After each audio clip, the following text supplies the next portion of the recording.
Bonjour et bienvenue à nos émissions sur l'accompagnement spirituel. Aujourd'hui, le Père Pierre Mouton, qui fait partie de l'Institut Notre-Dame de Vie, vient nous parler de la liberté. Bonjour Père. Bonjour Angélique.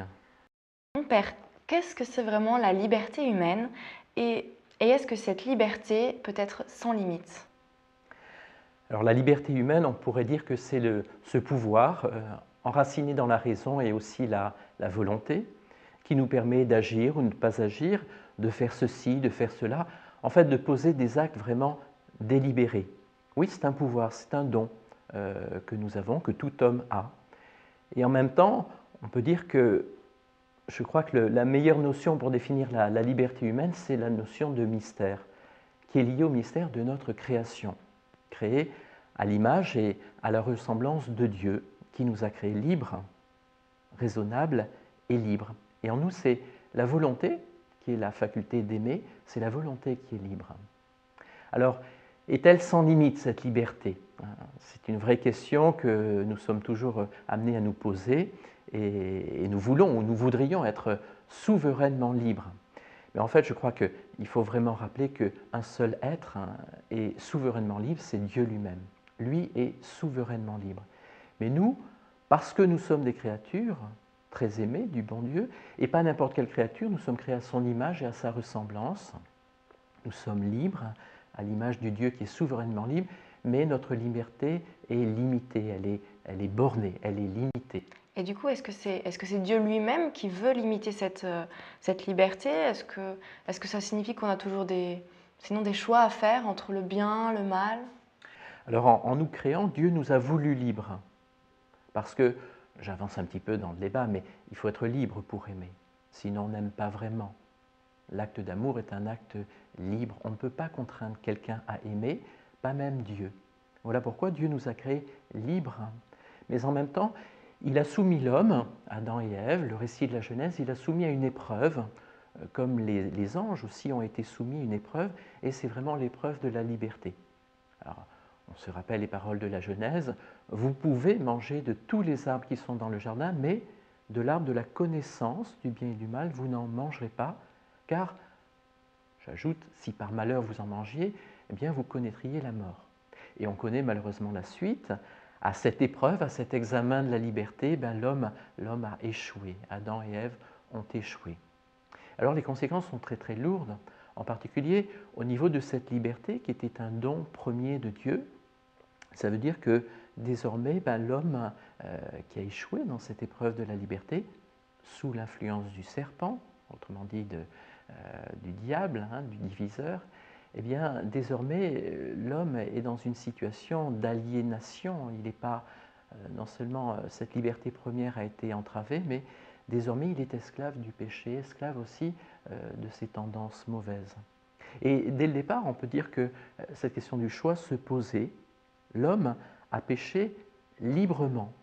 Tout ça, c'est la théorie, enfin, plus que la théorie, c'est le dogme du péché originel. L'homme a péché librement en faisant un mauvais usage de sa liberté. Et désormais, l'homme devra constamment choisir entre le bien et le mal, mais Dieu l'invitera toujours et lui donnera les moyens de choisir le bien, mais il y aura toujours un choix à faire, et l'homme peut faire le mauvais choix. De fait, l'expérience quotidienne nous montre que nous faisons parfois, voire souvent, un mauvais usage de notre liberté. Du coup, est-ce qu'on peut dire que notre liberté a besoin d'être libérée? Oui, je crois que c'est précisément cela. En tout cas,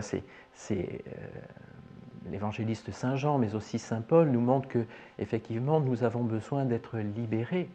En Saint Jean, ce sont les versets, le chapitre 8 de Saint Jean, si le Fils vous libère, vous serez vraiment libre. Et Jésus prend cette image, cette réalité de l'esclavage. L'esclave ne demeure pas pour toujours dans la maison. Le Fils, lui, y demeure. Et donc si le Fils, par nature, autrement dit le Fils de Dieu, Jésus le Christ, nous libère, nous serons vraiment libres. Et c'est la vérité qui nous rend libres. Et la vérité n'est pas un concept pour nous, ce n'est pas d'abord une idée, c'est une personne vivante, c'est le Christ, chemin, vérité et vie. Alors vous dites, donc la vérité vous rendra libre. Est-ce qu'on ne peut pas se libérer soi-même? Alors, nous essayons en tout cas de nous libérer. Il faudrait voir aussi de quoi est-ce que nous avons besoin d'être libérés. Nous faisons effectivement l'expérience qu'il y a un certain nombre de choses qui nous entravent. Il y a un certain nombre de déterminismes. Alors, qu'est-ce que c'est qu'un déterminisme? Effectivement, c'est quelque chose qui nous montre concrètement que nous ne sommes pas libres dans toutes les directions et absolument libres. Il y a des choses qui nous déterminent le fait que nous soyons nés à telle époque plutôt qu'à une autre, dans tel milieu, dans tel pays, hein, dans telle culture, dans tel milieu familial, mais aussi l'héritage de ceux qui nous ont précédés. On parle beaucoup à l'heure actuelle des liens transgénérationnels, on parle beaucoup de la libération, de la purification de l'arbre généalogique. Tout ça, c'est du côté des déterminismes, des choses qui peuvent être très lourdes d'ailleurs, qui nous entravent. Alors on essaie, par la raison, par la volonté, de s'en sortir, mais l'expérience nous montre aussi qu'à la force du poignet, je vais prendre cette image de l'orphelin qui est celui qui se débrouille comme il peut à la force du poignet, on ne peut pas totalement se libérer. Il faut que ce soit un autre qui nous libère. Et cet autre, pour nous, c'est le Christ, le Fils de Dieu. Merci beaucoup, mon Père. Cet autre qui nous libère, c'est le Christ, le Fils de Dieu. Nous nous séparons sur ces mots et je vous invite à suivre notre prochaine émission où le Père Mouton continuera à nous parler de la liberté. Merci beaucoup.